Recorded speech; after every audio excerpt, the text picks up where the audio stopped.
भाई साहब, मार्केट में नया सा नया मामला पेश हो रहा है मेरे अजीज। ये मौलाना साहब कह रहे हैं मुसलमानों पर दबा के लठ बजाओ योगी जी की पुलिस से और योगी जी से। क्लियर ऐलान कर दिया बिल्कुल इन्होंने। क्यों कह रहे हैं ऐसा? ये क्या किसी मुसलमान ने इनकी दुखती रख पे हाथ रख दिया? क्या किसी मुसलमान ने इन्हें तकलीफ दे दी? आइए इनकी जुबानी जानते हैं। वीडियो तो खैर लंबा है, लेकिन अगर प्ले कर दिया है तो जानकारी पूरी लेकर के जाना मेरे अजीज। मैं आपका भाई मोहम्मद सलमान रजा कादरी और आप देख रहे हैं यूट्यूब पे सलमान रजा ऑफिशियल और फेसबुक पे सलमान रजा रिएक्ट। अगर फेसबुक पर देख रहे हो तो सिर्फ फॉलो कर लीजिए और यूट्यूब पर देख रहे हो तो सब्सक्राइब इस नियत से कर लें कि हम हमेशा आपको अच्छे और सच्चे पैगाम देते हैं। वीडियो आपकी स्क्रीन पर मुकम्मल देख के जाना, उसके बाद में इसका जवाब भी सुन के जाना। देखिए, उसी बंगाल में 30% मुसलमान है। आपको गाय की पड़ी हुई है कि मुसलमान गाय नहीं खाएगा तो मर जाएगा। अबे नौकरी जो नहीं मिली वो खानदान दर खानदान मर गया। 75 साल में कम्युनिस्ट की सरकार रही, टीएमसी की रही, कांग्रेस की रही, आपने हमको नौकरी क्यों नहीं दी? ये सवाल क्यों नहीं कर रहे हो यार? आप भी वही चाहते हो ना कि सड़क पर नमाज पढ़े, गाय खाए, हिंदुओं से लड़े, लड़ मर के तबाह हो जाए, बर्बाद हो जाए, जहन्नम में चला जाए। आप मुसलमान को जहन्नम में भेजना चाहते हैं, हम मुसलमानों को जन्नत में भेजना चाहते हैं। और ये हमारे लीडरान कहते हैं नहीं दुनिया में तो तुम आजमाइश के लिए भेजोगे, तुम भूखे मरोगे ना तब मजा आएगा। सिर्फ गाय खाना, रोड पे रहना, पॉकेटमारी करना, गांजा बेचना, शराब बेचना, जुआ करना, इस्लाम में जो जो चीजें हराम बताई गई ना, मुसलमान को उसी से जोड़ दिया गया। और आप कह रहे हो योगी रोक रहा, योगी लठ नहीं चला रहा, ये मुश्किल है। मार लठ के इसको सीधा कर दो। ये कौम बगैर सख्ती के मान ही नहीं रही है। इसके लीडरान नहीं मान रहे हैं। वो गाय की आरती करें, वो तमाम आरती करें, वो पूजा में लगे रहे, 24/7 उसी में लगे। आप नौकरी की तरफ बढ़ो, पढ़ाई की तरफ बढ़ो, लिखाई की तरफ बढ़ो, यूपीएससी करो, IRS बनो, IFS बनो। तुम तो पागलपनी में कर रहे हो। मौलवी बनाओ, रसीद थमाओ और चंदा करवाओ। इतने तो आज तक सिखाया 75 साल में। अपने इससे आगे क्या किया? हिजाब पहनने नहीं देगा, भीख मांगने के लिए हिजाब है। तुमने कोई काम ही नहीं किया यार।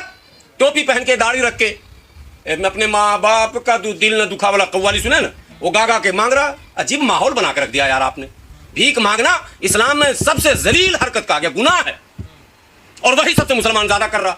आपको बस यही फिक्र है कि रोड पे योगी नमाज पढ़ने क्यों नहीं दे रहा और बड़े का गोश्त खाने नहीं दे रहा। कुरान में 30 पारे का जो सारांश है वो यही है कि सड़क पर नमाज पढ़ लो और गाय का गोश्त खा लो, बस हो गया मुसलमान। जूता लगना चाहिए ऐसे मुसलमानों को। ये तो मैं बार बार कह रहा हूँ, पहले भी कह रहा था, आज भी कह रहा हूँ। विवाह लड़के क्या करोगे भाई? जिन लोगों ने लड़ाइयाँ की, जिन लोगों ने दंगे फसाद करवाए, 8 से 10 लाख मुसलमानों का कत्ल किया गया। कितना? 8 से 10 लाख। 42,000 45,000 से अधिक दंगे हुए। मस्जिद फिर भी हमें नहीं मिली। अब उसके बाद भी आप कहते हो बात नहीं करनी चाहिए। तो ठीक है, एक लाइन आखिरी बोल देता हूं अपनी बात खत्म करने से पहले। अगर बहुत है खुदा के अलावा किसी से नहीं डरते हैं तो 1 हफ्ता का टाइम देता हूं। ओवैसी साहब, मदनी साहब, खिलजी साहब, बुखारी साहब, ताशकंदी साहब, इराकी साहब, सऊदी साहब, जितने साहबान यहाँ गिने जाते हैं, रहमानी साहब, खानदानी साहब, सभी लोग दिल्ली आके बैठे और वो बोल रहे हैं जी सरकार को 5 दिन का टाइम है, या तो वो संविधान पे 100% अमल करे, इंसाफ करे, नहीं तो पूरे भारत के मुसलमान दिल्ली आ जाओ। मैं तो आगे आ जाऊंगा, पहली बात बता देता हूँ। मैं तो रियल में खुदा के अलावा किसी से नहीं डरता हूँ। किसी से नहीं डरता हूँ का वो मतलब नहीं है जो वो मतलब निकालते हैं। खुदा जिससे डरने को कहता है उसे खुदा कहता है सांप से बचो। तो बचना है मुझे, क्या बात कर रहे हो यार? बोले नहीं है किसी डरने का नहीं, लाओ ना सांप को मैं पकड़ लेता हूँ। ऐसा होता है क्या? शेर है खड़ा जंगल में, खूंखार जानवर, हमें बता दिया गया। तो आप क्या करोगे? भूखे शेर के सामने जा खड़े हो जाओगे? गलत बात, गलत तरीका।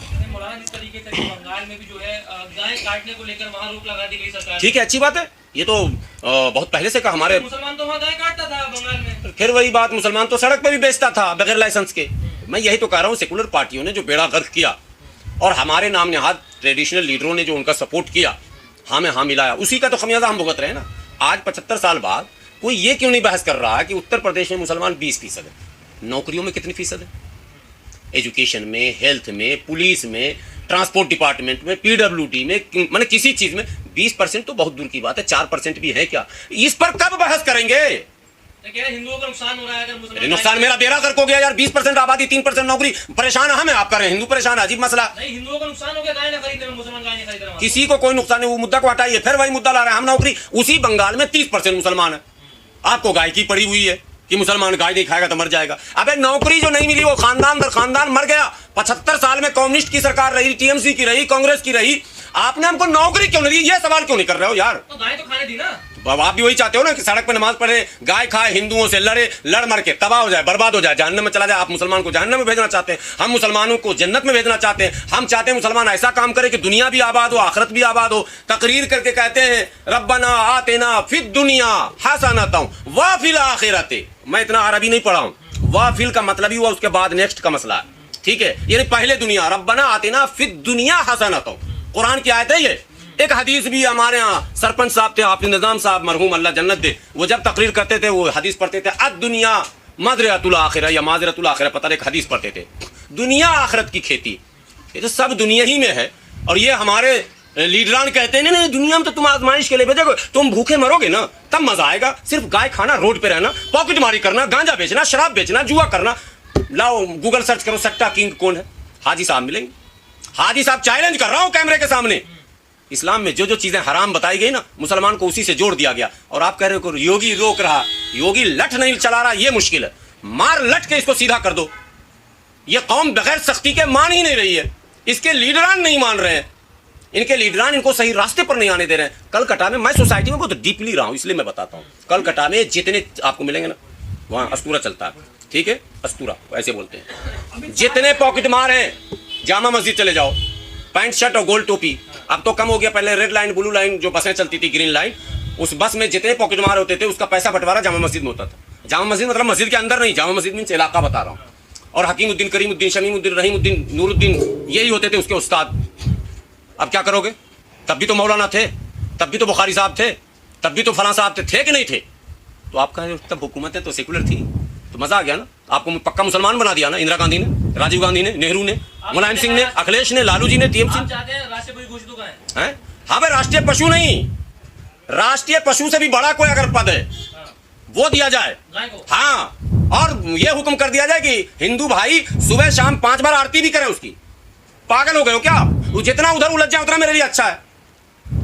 वो गाय की आरती करें, वो तमाम आरती करें, वो पूजा में लगे रहें 24/7 उसी में लगे। आप नौकरी की तरफ बढ़ो, पढ़ाई की तरफ बढ़ो, लिखाई की तरफ बढ़ो, यूपीएससी करो, IRS बनो, IFS बनो। तुम तो पागलपनी में कर रहे हो, मौलवी बनाओ, रसीद थमाओ और चंदा करवाओ, इतने तो आज तक सिखाया 75 साल में, अपने से आगे क्या किया? बताइए हमको, क्या किया आपने? मदरसे का तो जाल बिछा दिया आपने, ना कागज, ना पत्तर, ना रजिस्ट्री, ना खाता, ना बही, जो मौलाना कहे वही सही, यही चलता रहा 75 सालों तक। नहीं चलने दिया जाएगा, रोका जाएगा। कौन को जरूरत है, नौजवान चाहता है पढ़ना लिखना, खुली फिजा में हवा में उड़ना, दुनिया को जिन चीजों की जरूरत है उसको पूरा करना। आप कहाँ हैं? आप जिस मोबाइल से, जिस कैमरे से आप हमारा शूट कर रहे हैं, इसका आविष्कारक कौन है? दुनिया को आप देने के लिए आए थे या दुनिया में मांगने के लिए आप आए? आपको भिखमंगा बनाकर नहीं भेजा गया, आपको कुरान ने कहा खलीफा बनाकर भेजा हूं मैं, दुनिया पर अमन चैन सुकून कायम करने के लिए, इंसाफ कायम करने के लिए, न्याय देने के लिए। आप भीख मांगे जा रहे हो, हमको इंसाफ नहीं मिल रहा, सब हिंदू रोड पर नारा लगा रहा और हमको नमाज भी रोड पर पढ़ने नहीं दिया जा रहा। क्या मतलब? क्या मतलब? क्या? यही बार बार मैं पूछता हूं, कहना क्या चाहते हो? वो मीम सुना ना आपने? अरे कहना क्या चाहते हो, what do you want to say? मैं भी यही पूछ रहा हूं, मौलाना क्या चाहते हैं आप?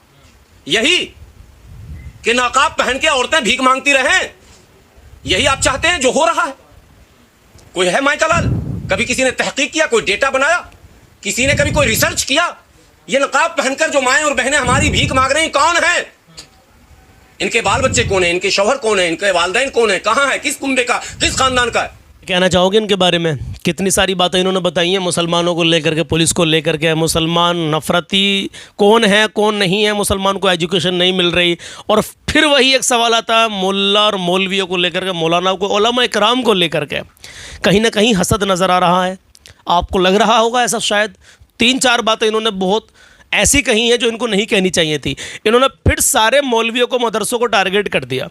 क्यों कर दिया भाई? अगर आपके अंदर भी कौम के लिए दर्द है तो आप भी एक अपना अलग आवाज़ उठाइए, कौम के लिए कैंपेन चलाइए जगह जगह।